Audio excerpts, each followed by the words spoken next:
Hola a todos, bienvenidos a un nuevo programa de Proyecto Vida Radio, un oasis de Dios para vivir.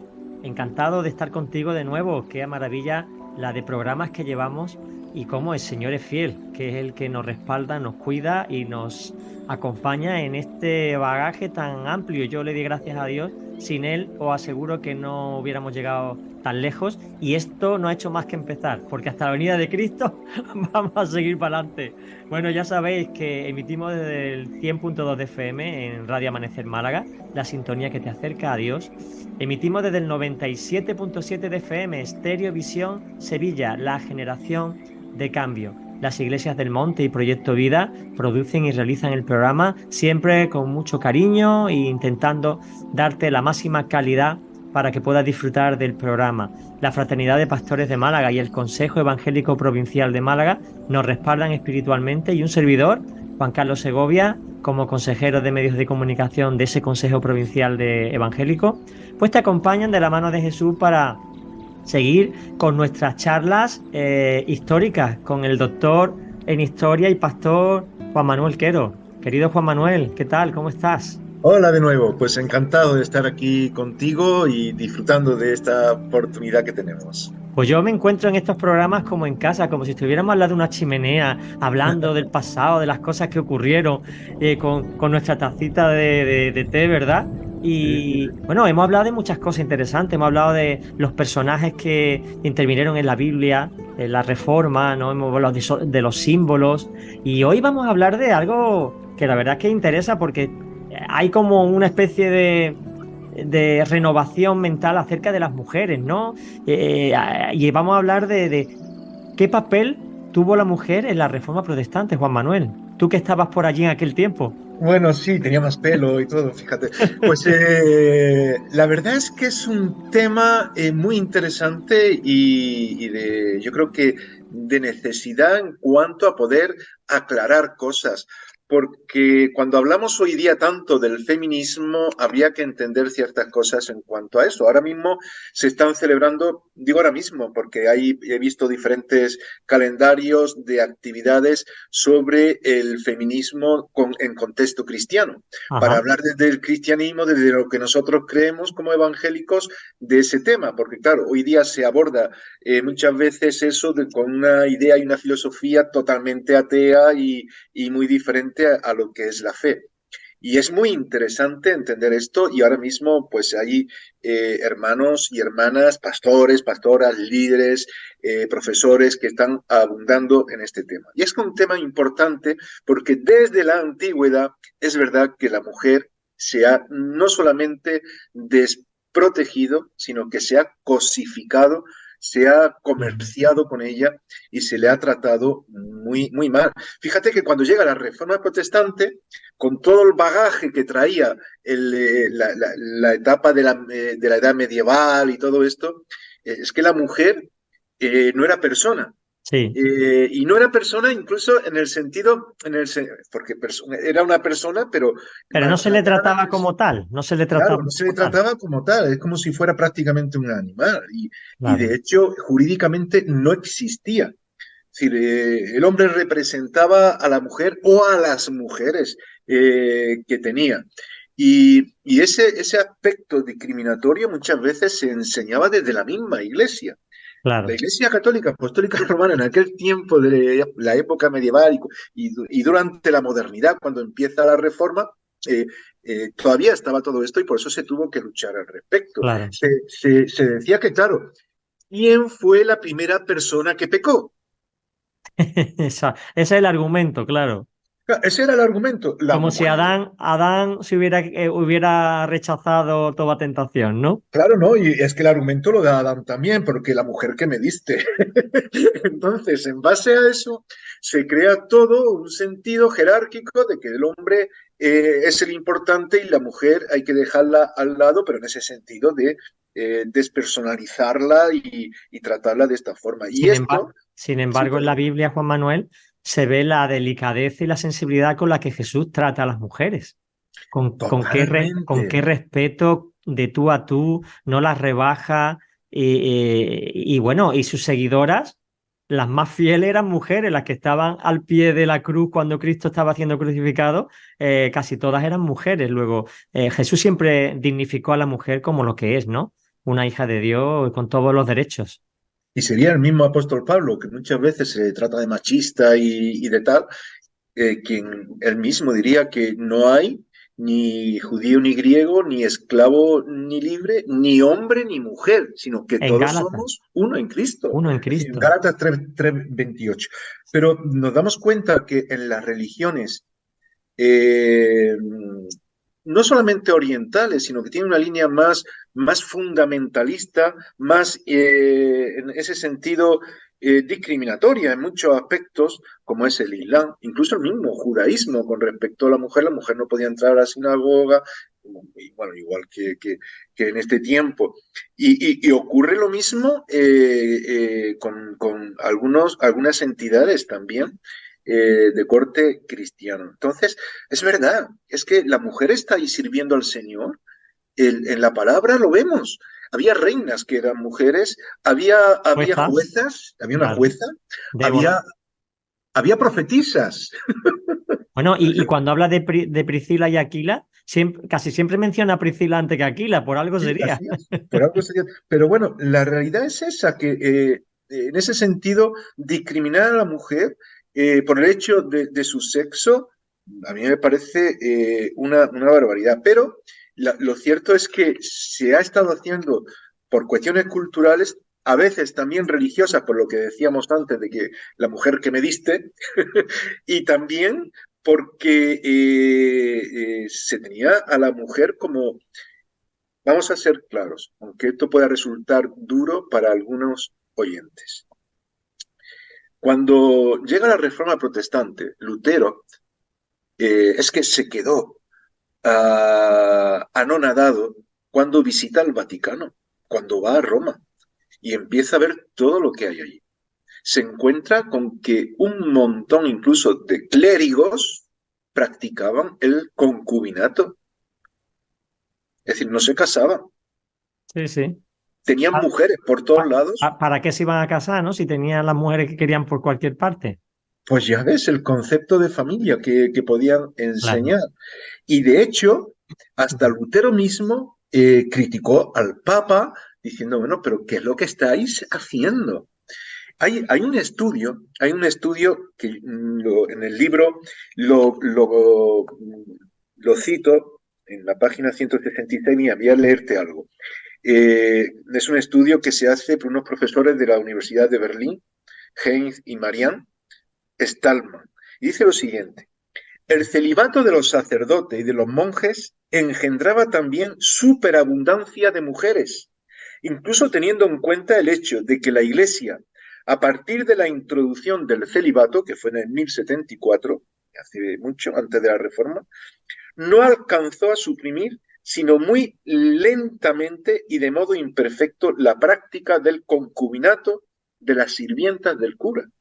Y Qué esto es un bárbaro. estudio realizado con documentos y que no, es que hablan mal, no, no, es que esa era la realidad. Y eso era algo que había que rectificar y que la Reforma Protestante incidió también en ello, elevando el papel de la mujer a lo que le correspondía. Juan Manuel, ¿y dentro de la reforma hubo protagonistas, mujeres protagonistas que tuvieron algo que ver en aquel gran evento que ocurrió en el siglo XVI? Sí. Uno de los principios de la Reforma Protestante tenía que ver con el sacerdocio universal de todos los creyentes. Y arrancando de ahí, se entendía que todos los creyentes eran hombres y mujeres, y eso es algo que se enfatizó por la Reforma Protestante. Entonces, la mujer también tenía que servir. Había una cuestión de fondo que habría que mencionarlo para entender las protagonistas también de la Reforma Protestante, que no eran hombres. Como decía una hermana, la Reforma tiene nombre de mujer también, porque es femenino Reforma. Es verdad. Bueno, pero es interesante que había muchas mujeres que estaban en los conventos como monjas, porque prácticamente todas las niñas que se quedaban huérfanas las metían en un convento. la forma de prosperar era llegar a ser monja, porque de la otra manera la mujer no tenía prácticamente ningún papel social. Ahí es donde podía prosperar. Y muchos, simplemente para que las mujeres no se prostituyeran, lo que hacían era ingresar forzosamente a las mujeres en los conventos. Cuando Lutero comenzó a predicar la palabra del Señor, habló de la libertad que tenían las mujeres también para dejar todos esos votos. Y de hecho, la mujer de Lutero era una monja Claro, que claro. también fue una protagonista en este sentido y bueno, y fue un ejemplo paradigmático para aquella sociedad catalina de Bora que salió y enseñó y predicó, etcétera, etcétera. Bueno, podríamos mencionar que en este sentido, aunque hay muchas mujeres que por lo que ocurría tenían que guardar el anonimato porque se les perseguía más duramente que a los hombres, podríamos mencionar a muchas de estas protagonistas. Marie Dentier, que era una monja belga, fue una teóloga. Es decir, desarrolló, escribió, colaboró con Calvino y Farel. Úrsula Munstenberg, que era de Bohemia, era nieta de un rey husita, de los husitas, de antes de la Reforma Protestante, que salió de un convento donde la habían puesto, huyendo, porque el convento era como una cárcel y estaba vigilado para que ninguna mujer se pudiera escapar, huyendo con 77 monjas más Madre mía. para empezar a proclamar el Evangelio. Fíjate lo que esta mujer declaraba, lo tengo también aquí en la página 175 del libro, voy a leer pues una frase nada más. Cuando salió, decía Úrsula, confesamos libremente que no podemos vivir por más tiempo sin la palabra de Dios, solo con Cristo, nuestro verdadero pastor, que posee las palabras de la vida. Qué fuerte, Y porque salió. no podían en el convento siquiera leer la escritura. Pues No. estaba prohibido, las monjas Yo no. pensé que dentro de los conventos sí que se podía, ¿no? Lo que es el clero tenía acceso a material bíblico. Ni siquiera las monjas, todo estaba muy, en ese sentido, reservado a las enseñanzas del cura, del sacerdote, del clérigo. La monja tenía que hacer aquellas cosas que se le encomendaban y poco más con sus rezos y sus liturgias. Además de que se tenía que vivir la palabra de Dios fuera del convento y servir al Señor. Y eso es Claro. algo que Úrsula pues declaró de esta manera. Juan Manuel, una pregunta. Cuando las mujeres monjas vieron las 95 tesis, verían el cielo abierto, ¿no? Ah, pues Alguna de ellas, ¿no? Pues eso, es que el revuelo que se dio fue increíble. Imagínate saliendo las mujeres de los conventos huyendo, se casaban, lo cual se casaban con otros protestantes, con otros que también se habían convertido, con otros que fueron sacerdotes. En fin, es que el revuelo fue increíble. De hecho, mira, te citaba antes, hay una hermana también ahora reciente que decía, en cuanto a la reforma protestante y a la figura de la mujer que muchas veces no se tiene en cuenta, dice, nuestro pueblo no solo tiene padres, también tiene madres. La historia protestante también tiene nombre de mujer. Qué bueno. Oye, y pones en el libro que mujeres, jóvenes, nobles y valientes lucharon por su fe en Cristo. ¿Cómo lo hicieron? Estabas mencionando que salían de algunas de los conventos con unas cuantas más, como una mini rebelión, ¿no? Diciendo, no puede ser, ¿no? ¿Qué más hechos ocurrieron de mujeres que lucharon por su fe en Cristo en aquella época? Pues mira, a mí me ha llamado la atención cuando estudiaba todo lo que tiene que ver con la mujer, que no eran mujeres que no tenían proyectos de vida, eran mujeres jóvenes, la mayoría de ellos, por ahí, la mayoría de ellas. Por eso en el libro, no sé si se me ve, Ahora sí, ahora se resalto ve, en ahora esta se ve. parte de aquí a una mujer. ¿Es Y si te verdad? das cuenta, es una mujer joven, ¿verdad? Sí, Una sí. mujer que estaba, ahora pues os lo explico, estaba para ser condenada en la hoguera. Bueno, ya estaba condenada a la hoguera para ser llevada a la hoguera. Y era una mujer que se había convertido y que recoge un pintor, un famoso en aquel tiempo, que se llama John Everett Millais. Es del siglo XIX. y lo que recoge es esta escena que era conocida de una mujer, cuadro que es un cuadro de óleo enorme, muy grande, se titula Huida de una mujer. Y es muy interesante porque, como se puede ver en el fondo de la pantalla, se ve la parte de abajo, ¿verdad? Lo Se de ve la muy bien, mujer. se ve muy bien. Pues se ve a un monje que parece que por la indumentaria que lleva, por el hábito que lleva, parece que es franciscano. Eso parece. Pero fíjate que va a liberar a una mujer. En el libro se explica, se pone la foto ya más grande y se ve cómo está todo, porque la mujer llevaba un San Benito. El San Benito era algo que se le ponía a aquellos que la Inquisición lo había acusado de alguna herejía, y en ese San Benito constaba lo que era la condena. La condena de esta mujer se veía una hoguera porque estaba condenada a muerte. Y los que más trabajaban con la Inquisición, que eran los dominicos, lo vemos también en este cuadro recogido, y vemos a un dominico como que está amordazado por su propio rosario de Cierto, madera, a la izquierda de la mujer, sí, sí, sí. que no le permite hablar, ¿no? Como diciendo, no puedes hacer nada. Es como, a mí me recordaba lo de la idolatría, ¿no? Que tienen boca pero no pueden hablar. En este caso se quedó amordazado.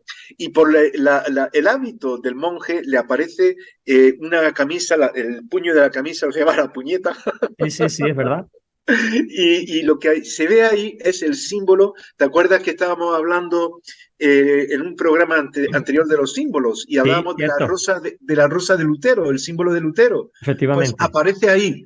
Ah, En una página donde se ve la foto más grande se puede ver eso. mm. Y en realidad lo que se está viendo que este franciscano era un luterano que se había convertido, pero accede vestido así con el hábito para poder liberar a esta mujer que le quita la venda, de pronto abre sus ojos, como dando a entender es que ella ha visto la luz. Vemos que son jóvenes, tanto la mujer como el hombre, tal como recoge el pintor. Qué Y es bueno. muy interesante ver que esto es así. Oye, Juan Manuel, estoy viendo aquí un apéndice que me tiene muy intrigado del libro en el capítulo 5. Reinas protestantes en el territorio de España. ¿Cómo es eso, Juan Manuel? No me digas que había reinas protestantes en España. Había reinas protestantes en España. Tenemos que recordar que España durante un tiempo era una España de Ajá. reinos diferentes, que aunque los reyes católicos querían unificar, seguían existiendo, y uno de ellos era el reino de Navarra. Y el reino de Navarra, pues ahí hubo reyes y reinas. Ah, Y las reinas que cito en el libro, que cito a la abuela, a la madre y a la hija, eran protestantes. Era, fíjate. sí, sí, era, la abuela era Margarita de Navarra, Juana III, que era la más conocida porque fue durante su tiempo que ayudó a muchos protestantes para que incluso el Evangelio llegase a toda España, y su hija Catalina de Navarra. Juana, fíjate que incluso fundó una academia de teología. Colaboró con Calvino, incluso para la publicación de la Biblia del Oso, la Biblia que hoy se conoce como la de Reina Valera o la de Casio de Reina. Pues tuvo que, ayudó incluso porque se necesitaba un coste alto para la impresión, la publicación y demás, y albergó cuando había pues muchos protestantes españoles que eran expulsados y perseguidos para que se refugiaran en su propia casa, y fue incluso educada también por protestantes y demás. Es decir, que es muy interesante. Ayudó también para que se tradujera un Nuevo Testamento al euskera, ya que ella estaba también allí en Navarra, ¿no?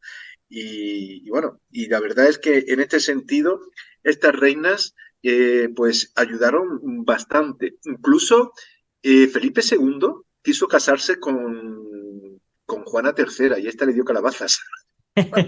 Oye, lo que querría Felipe II es anular quizá esa influencia protestante, ¿no? Pues es muy interesante, pero le rechazó. Claro, Felipe II era portador de todo lo que era en contra de la Claro. reforma. Incluso, fíjate que Juana III se casó con un tal Antonio de Borbón. Es decir, que hubo Borbones que también era protestante, hubo Borbones que también abrazaron la fe, a pesar de que podemos entender que tanto se relacionan hoy día con el catolicismo. A ver si conseguimos que Felipe, el que hay ahora, se convierta. Sería muy bueno. Antecedente hay, gloria a Dios. Claro que sí. Bueno, pues estamos alucinando con esto. Yo la verdad es que no sabía y me ha encantado saber. Y ya terminamos porque el tiempo vuela acerca de el protestantismo y los derechos de la mujer. ¿Qué aportó la reforma, el protestantismo en la sociedad para que la mujer tuviera la dignidad y el valor que merece?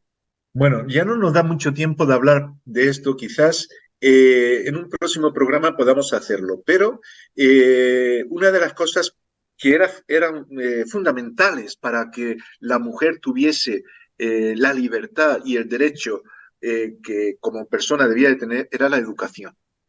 Es decir, si una mujer no se formaba igual que el hombre, no tenía acceso a los estudios igual que el hombre, pues siempre iba a estar en una situación más precaria. Entonces, precisamente la mujer fue dignificada por el esfuerzo educativo que se hizo para que también ellas pudiesen estar ahí. Y en España es muy interesante, ya más adelante cuando abramos otra serie de programas sobre cómo el protestantismo ayudó para que el sistema educativo cambiase en el mundo y también en España.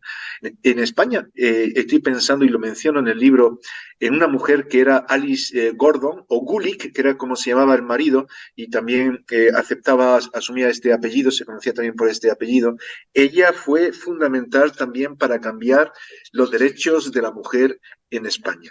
Fue usada para que la mujer tuviera acceso a la universidad, empezaran los estudios donde la mujer también pudiese entrar, y bueno, hay una historia magnífica. Incluso en Madrid todavía existe un edificio que es precioso. Si visitas Madrid tienes que ir a verlo, que es el Instituto Internacional de Señoritas. Era una residencia que se propuso llevar a cabo junto con su marido un proyecto muy complicado, muy complejo, para que las mujeres pudieran ser educadas, preparadas para entrar en la universidad. Y bueno, y ahí sigue funcionando, ahora ya con otros propósitos, porque ya no tiene nada que ver, pero es muy interesante cómo también el protestantismo ayudó para que la mujer pudiera entrar en los circuitos educativos como el hombre. Qué bueno. O lo que hoy vemos natural, entonces era una revolución y fue el mismo Evangelio a través de esa reforma que propició que las mujeres pudieran tener acceso a la educación y a mejorar una sociedad que estaba en ese momento en revolución. Bueno, pues Juan Manuel, gracias como siempre, querido doctor, y nada, esperamos nuevos programas donde nos vas a ir formando, ¿no? En el próximo hablaremos también de las celebraciones cristianas, ¿no? Sí, vamos a hablar un poco de ello, que es algo curioso. Sí, a ver qué nos sorprendes con este tema, pero eso será ya en otro programa. Un fuerte abrazo, que el Señor te bendiga mucho. Otro para vosotros, a vuestra disposición, Juan Carlos. Hasta pronto. Y a todos nuestros espectadores, qué maravilla, ¿verdad? La mujer, la importancia que tiene la mujer, Dios la creó para glorificar su nombre y estar junto con el hombre y formar un tándem, un equipo. Así que ni el hombre sin la mujer es nada, ni la mujer sin el hombre, y ambos sin Cristo tampoco. Así que le damos gracias a Dios por esta nueva masterclass, ¿no? Como se dice hoy día, sobre la mujer en la reforma protestante y la influencia que ha tenido en la sociedad. Ya sabes, nos vemos la semana que viene en un nuevo programa de Proyecto Vida Radio, un oasis de Dios para vivir. Cuídate, un fuerte abrazo.